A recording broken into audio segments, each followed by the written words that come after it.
Welcome back റോട്ടോ talks. അപ്പോൾ നമുക്ക് യൂട്യൂബിൽ 2000 സബ്സ്ക്രൈബേഴ്സ് ആയിരിക്കും. ആയിരിക്കുകയാണ്. അപ്പോൾ താങ്ക് യു നമ്മുടെ സപ്പോർട്ടിന് എല്ലാവർക്കും.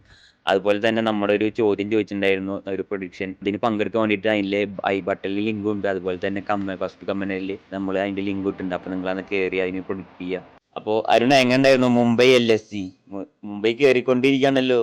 ഏപ്രിൽ 12-ന് IPL പോയിന്റ് ടേബിളിൽ 9ാം സ്ഥാനത്ത് കിടന്നിരുന്ന മുംബൈ വെറും 15 ദിവസം കൊണ്ട് ആ പോയിന്റ് ടേബിൾ ഇങ്ങനെ തിരിച്ച് നിർത്തിയേക്കാണ്. ഇപ്പോൾ നിലവിൽ പോയിന്റ് ടേബിൾ 2ാം സ്ഥാനത്തേക്ക്. നമ്മൾ എന്നേ പറഞ്ഞ കാര്യമാണ്, മുംബൈനെ ജഡ്ജ് ചെയ്യാൻ നിൽക്കരുത് നമ്മൾ ഒരിക്കലും ആദ്യത്തെ മത്സരങ്ങൾ കണ്ടിട്ട്. ഇന്നലെ LSGക്കെതിരെ വീണ്ടും ഒരു ആധികാരിക വിജയം കൂടി സ്വന്തമാക്കി മുംബൈ പോയിന്റ് പട്ടികയിൽ 2ാം സ്ഥാനത്ത് എത്തിയിരിക്കുകയാണ്. പക്ഷെ അതിന് മുമ്പേ പറയേണ്ട മറ്റൊരു കാര്യമുണ്ട്. അപ്പോൾ ഞാനിത് നോട്ടീസ് ചെയ്തിട്ടുണ്ടായിരുന്നില്ല, എൻ്റെ ഒരു ഫ്രണ്ടാണ് എൻ്റെ അടുത്ത് ഇത് പറയണം എന്നാവശ്യപ്പെട്ടത്. അപ്പോൾ നമുക്കറിയാം, ഒരു IPL മത്സരം, എസ്പെഷ്യലി മുംബൈയുടെ, ചെന്നൈയുടെ, RCBയുടെ ഒക്കെ മത്സരങ്ങൾ കാണുക എന്ന് പറയുന്നത് ഒരു സാധാരണക്കാരനെ സംബന്ധിച്ച് അല്പം ടഫായിട്ടുള്ളൊരു കാര്യമാണ്. ഭയങ്കര ആഗ്രഹം ഉണ്ടായിരിക്കും ലോകത്തിലെ ഏറ്റവും മികച്ചൊരു ക്രിക്കറ്റ് ലീഗ് നമുക്ക് കാണണം, അല്ലെങ്കിൽ ടീമുകളുടെ കളി കാണണം എന്നൊക്കെ. പക്ഷേ അത്ര എക്സ്പെൻസീവ് ആണ് ഒരു ടിക്കറ്റും കാര്യങ്ങളൊക്കെ.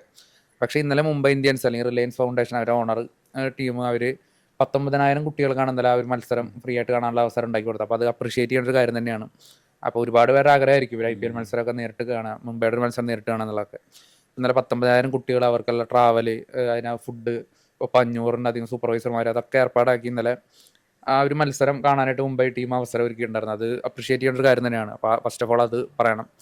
ഇനി മത്സരത്തിലോട്ട് വരുമ്പോൾ മുംബൈയുടെ ബാറ്റിംഗ് ആണ് നമ്മൾ ആദ്യം. മുംബൈയാണ് ബാറ്റിംഗ് തിരഞ്ഞെടുത്തത്. അപ്പോൾ നമുക്കറിയാം, രോഹിത് ശർമ്മ ക്യുക്ക് സ്റ്റാർട്ട് 2 6 ഒക്കെ അടിച്ച്, പക്ഷേ പിന്നീട് ഔട്ടായി പോയി. അപ്പോൾ ഇന്നലെ LSGയുടെ പ്ലേയിങ് ലൈനിലോട്ട് വരുമ്പോൾ മായങ്ക് യാദവ്, അദ്ദേഹം പരിക്കിൻ്റെ പിടിയിലായിരുന്നു. അപ്പോൾ ഈ സീസൺ റൂൾഡ് ഔട്ടാണെന്നൊക്കെയാണ് കേട്ടത്. പക്ഷേ ഇന്നലെ എങ്ങനെയാവും പുള്ളി പിടിച്ചു കൊണ്ടുവന്നിട്ടുണ്ട്. അപ്പോൾ മായങ്ക് യാദവ് ഇന്നലെ പ്ലേയിങ് ലെവലുണ്ടായിരുന്നു. അപ്പോൾ അദ്ദേഹം വളരെ മികച്ച രീതിയിൽ തന്നെയാണ് ഇന്നലെ പന്തെറിഞ്ഞത്. ആ ഒരു പരിക്കും കാര്യങ്ങളൊക്കെ ഉണ്ട്. അപ്പോൾ അത്യാവശ്യം റൺസ് കിട്ടി. എന്നാൽ പോലും ആ ഒരു തിരിച്ചറിവിൽ എറിയുന്നതാണല്ലോ. അപ്പോൾ അതിനെ വെച്ചിട്ട് നോക്കുമ്പോൾ അത്യാവശ്യം നല്ല രീതിയിൽ പന്തെറിഞ്ഞിട്ടുണ്ട്. അപ്പോൾ തുടക്കം തന്നെ രോഹിത് ശർമ്മയുടെ വിക്കറ്റ് പോവാണ്. പക്ഷെ അത് മുംബൈക്കൊരു കോമൺ ആയ ഒരു കാര്യമായതുകൊണ്ട് മുംബൈ അങ്ങനെ പതറേണ്ട ഒരു സാഹചര്യം ഉണ്ടായില്ല. റിക്കൾട്ടൺ ഒരു എൻഡ് നന്നായിട്ട് കളിക്കുന്നുണ്ട്. അപ്പോൾ 10 റൺ റേറ്റ്, ആ ഒരു റൺ റേറ്റ് കീപ്പ് ചെയ്തിട്ട് തന്നെയാണ് പോകുന്നത്. ഇടയ്ക്ക് ജാക്സ് ഔട്ട് ആവുന്നു, പിന്നീട് സൂര്യകുമാർ യാദവ്, അദ്ദേഹം വളരെ സ്ലോ ഇന്നിങ്സുകളായിരുന്നു അദ്ദേഹത്തിൻ്റെ കുറേയൊക്കെ, കഴിഞ്ഞ കുറേ ഇന്നിങ്സുകളൊക്കെ. പക്ഷേ ഇന്നലെ വളരെ ഹിറ്റ് ചെയ്തിട്ട് വളരെ മികച്ച സ്ട്രൈക്ക് റേറ്റിലാണ് അദ്ദേഹം ഇന്നലെ 24 ബോളിൽ നിന്നാണ് ഇന്നലെ അദ്ദേഹം 54 റൺസ് അടിച്ചത്. അപ്പോൾ ആ ഒരു അദ്ദേഹത്തിൻ്റെ ആ ഒരു അറ്റാക്കിംഗ് ഇന്നിങ്സ് തന്നെയാണ് ആ ഒരു ബൂസ്റ്റ് മുംബൈക്ക് കൊടുത്തത്. അപ്പോൾ ഏകദേശം ഒരു 13 ഓവർ 130, 15 ഓവർ 150, അങ്ങനെ ആ ഒരു 10 റൺ റേറ്റ് 200+ സ്കോറിന് മുകളിൽ എത്തുക എന്നുള്ള ആ ഒരു ടാർഗറ്റ്. കാരണം അത് എത്തിക്കഴിഞ്ഞാൽ പിന്നെ മുംബൈ ജയിക്കും, അങ്ങനെയാണല്ലോ. പിന്നീട് പെട്ടെന്ന് തന്നെ തിലക് വർമ്മ അതുപോലെ ഹർദിക് പാണ്ഡ്യയും പുറത്താവുന്നു. മുംബൈ സ്ട്രഗിൾ ആകുന്ന നമ്മൾ വിചാരിക്കുന്ന സ്ഥലത്താണ്. പിന്നെയും ബാറ്റേഴ്സാണ് വരാനുള്ളത്. പിന്നെ നവംതിർ വരാനുണ്ടായിരുന്നു. അതുപോലെ പുതിയൊരു പ്ലെയർ, ഒരു സൗത്ത് ആഫ്രിക്കൻ പ്ലെയർ, ബോഷ് എന്ന് പറയുന്ന സൗത്ത് ആഫ്രിക്കൻ പ്ലെയർ. അപ്പോൾ ഇന്നലെ അവർ രണ്ടുപേരും ഒരു അത്യാവശ്യം നല്ല രീതിക്ക് ആ കളി ഫിനിഷ് ചെയ്യാണ്. അപ്പോൾ ഏകദേശം ആ ഒരു ലാസ്റ്റ് 3 ഓവറിൽ ഒരു 40-നടുത്ത് റൺസൊക്കെ വരികയാണ്. അപ്പോൾ തന്നെ 215 എന്നുള്ള സ്കോറിലോട്ട്. 200 എന്ന് പറയുന്ന അവരുടെ ഒരു ടാർഗറ്റിൽ നിന്ന് ഏകദേശം 15 റൺസ് അവർക്ക് എക്സ്ട്രാ കിട്ടുകയാണ്. അപ്പോൾ LSGയുടെ എല്ലാവരും, എസ്പെഷ്യലി ദിഗ്വേഷ് റെഡ്ഡി പോലും നല്ല രീതിക്ക് അടി മേടിക്കുന്ന ഒരു കാഴ്ച. അദ്ദേഹത്തിന് പോലും 40 റൺസിന് എല്ലാവരും എറിഞ്ഞ 5 ബോളേഴ്സും 40 റൺസിന് മുകളിൽ കിട്ടുന്ന ഒരു അവസ്ഥയായിരുന്നു ഇന്നലെ. അപ്പോൾ ഒരു ബാറ്റിംഗ് വെടിക്കെട്ട് തന്നെ ആവശ്യമായിരുന്നു LSGക്ക്, അത് മുംബൈയുടെ സ്ട്രോങ് ബോളിംഗ് നിരക്കെതിരെ. അപ്പോൾ LSGയുടെ ഒരു ടോപ്പ് 3, നമ്മൾ ഈ ഒരു സീസൺ ഏറ്റവും കൺസിസ്റ്റൻ്റ് ആയിട്ട് കളിക്കുന്ന LSGയുടെ ടോപ്പ് 3 തന്നെയാണ്. അവരുടെ പൂറൻ, അതുപോലെ മാർക്രം, അതുപോലെ മാർഷ്. ഈ 3 പേരും തന്നെ ആയിരിക്കണം. ഈ 3 പേര് ഫോം ആയി കഴിഞ്ഞാൽ ചിലപ്പോൾ LSG കളി ജയിക്കാവുന്ന സിറ്റുവേഷൻ ആയിരുന്നു. തുടക്കം തന്നെ മാർക്കറത്തിൻ്റെ വിക്കറ്റ്, അത് മാർക്കർ 11 ബോളിൽ 9 റൺസുമായിട്ട് ആണ് ഭയങ്കര സ്ട്രഗിൾ ചെയ്തിട്ടാണ് മാർക്കർ ഔട്ട് ആവുന്നത്. ഇപ്പോൾ ജസ്പ്രീത് ബുംറ അദ്ദേഹത്തിൻ്റെ വിക്കറ്റ് എടുത്ത്. എന്നാൽ ജസ്പ്രീത് ബുംറ ഒരു ഫ്രാഞ്ചൈസിക്ക് വേണ്ടി ഏറ്റവും കൂടുതൽ വിക്കറ്റ് എടുക്കുന്ന ബോളറായിട്ട് ലസിത് മലിംഗയുടെ പേരിലുണ്ടായിരുന്ന റെക്കോർഡ് തൻ്റെ പേരിലാക്കുകയാണ്.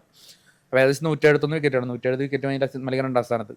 അപ്പോൾ ഈ മുംബൈയുടെ എക്കാലത്തെയും വലിയ വിക്കറ്റ് ടേക്കറായിട്ട് ബുംറ നില മാറിയേക്കാണ്.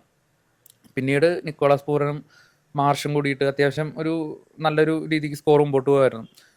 ദീപക് ചാറിൻ്റെ ഓവറിൽ 3 6 അടിച്ച് ഒന്ന് പേടിപ്പിച്ചിട്ടുണ്ട് മുംബൈനെ ഇന്നലെ നിക്കോളാസ് പൂരൻ. ആ ഒരു സമയത്ത് ഹർദിക് പാണ്ഡ്യയുടെ ആ ഒരു ബോളിംഗ് ചേഞ്ച് അദ്ദേഹം വിൽ ജാക്സനെ കൊണ്ടുവരാണ്. വിൽ ജാക്സ് ഒരിക്കലും ഒരു ഫുൾ ടൈം ബോളറല്ല, പാർട്ട് ടൈം ബോളറാണ്. അപ്പോൾ പക്ഷേ ലെഫ്റ്റ് ഹാൻഡ് ബാറ്റേഴ്സിനെതിരെ അദ്ദേഹത്തിന് ചെറിയൊരു അഡ്വാൻറ്റേജ് ഉണ്ട് എന്ന് കണ്ടിട്ട് അദ്ദേഹത്തിനെ കൊണ്ടുവരുന്നു. അപ്പോൾ അവിടെയാണ് ആ ഗെയിം ചേഞ്ച് ആവുന്നത്. നിക്കോളാസ് പൂരൻ ക്രീസിലുണ്ടെങ്കിൽ ചിലപ്പോൾ എന്ത് സംഭവിക്കാം. അപ്പോൾ അവിടെ നിക്കോളാസ് പൂരൻ്റെ വിക്കറ്റ് പോകുന്നു, പിന്നെ ഋഷഭ് പന്തിൻ്റെ വിക്കറ്റ് പോകുന്നു, അതൊരു ബോണസ്. അപ്പോൾ പന്തിൻ്റെ വിക്കറ്റും കിട്ടുന്നു. പന്തിനെ സംബന്ധിച്ചിടത്തോളം ഈ സീസൺ അദ്ദേഹത്തിൻ്റെ ഒരു ഇതിലും ഓർക്കാൻ സാധിക്കാത്ത രീതിയിൽ വളരെ മോശം സീസണായിട്ട് മാറിയേക്കാണ്. കാരണം ഏകദേശം 115 റൺസ് എങ്ങാണ്ടാണ് 10 മത്സരങ്ങൾ അദ്ദേഹം എടുത്തേക്കുന്നത്, ആവറേജ് 12 മാത്രം.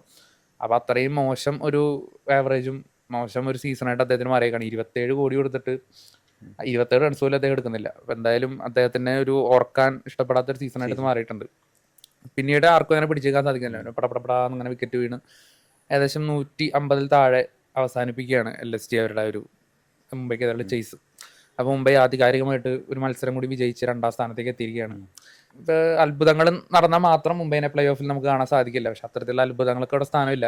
ഇവിടെ കളിക്ക് തന്നെ വേണം. അപ്പോൾ ആ കളിയിൽ മുംബൈക്ക് മുകളിൽ നിൽക്കാൻ നിലവിൽ മറ്റു ടീമുകൾക്ക് സാധിക്കുന്നില്ല. എനിവേ മുംബൈ ഫാൻസൊക്കെ ഭയങ്കര ആസ് യൂഷ്വൽ ഭയങ്കര സാറ്റിസ്ഫൈ ആയിട്ടുള്ള മറ്റൊരു മത്സരം. അതായത് ഇങ്ങനെ കഷ്ടപ്പെട്ട് ജയിക്കേണ്ട ഒരു സാഹചര്യം വരുന്നില്ല, വളരെ ആധികാരികമായിട്ടാണ് ജയിക്കുന്നത്. അപ്പോൾ അത് തന്നെ അവരുടെ ഒരു ഡൊമിനൻസ് കാണിച്ചു തരുന്നുണ്ട്. പക്ഷെ ഇങ്ങനെ പോകുന്ന ടീമുകളായിരിക്കും അവസാനം കലവടക്കിയ. അല്ല, അങ്ങനെ കല ഉടക്കിയെന്ന് പറയുന്നത് അതെപ്പോഴും ഞാൻ IPL ഇതുവരെ കണ്ടിട്ടുള്ളതിൽ അങ്ങനെ എനിക്ക് തോന്നിയേക്കുന്നത് ഒരു ഒന്നെങ്കിൽ ബാറ്റേഴ്സിന്റെ അഡ്വാൻറ്റേജിൽ മാത്രം മുമ്പോട്ട് പോകുന്ന ടീമുകൾ, അല്ലെങ്കിൽ 1-2 പ്ലേയേഴ്സിന്റെ ഒരു ബലത്തിൽ മാത്രം. ഇപ്പൊ LSG ഒക്കെ അങ്ങനത്തെ ടീമാണ്. ഇപ്പൊ ദിഗ്വേഷ് രതി അല്ലെങ്കിൽ നിക്കോളാസ് പൂരൻ, മാർഷ് മാത്രം, ഈ ഒരു പ്ലേയേഴ്സ് ഇവര് ഫോം ആയില്ലെങ്കിൽ ആ ടീം മൊത്തത്തിൽ കൊളാപ്സ് ആവും.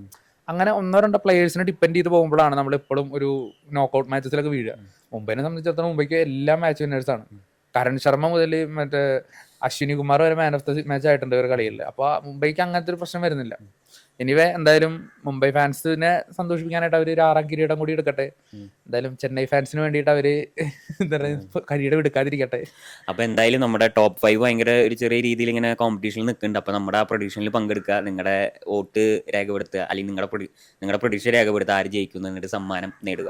അപ്പൊ നമ്മുടെ വീഡിയോനെ പറ്റിയുള്ള അഭിപ്രായങ്ങൾ എന്തെങ്കിലും കമന്റ് ആയിട്ട് രേഖപ്പെടുത്തുക.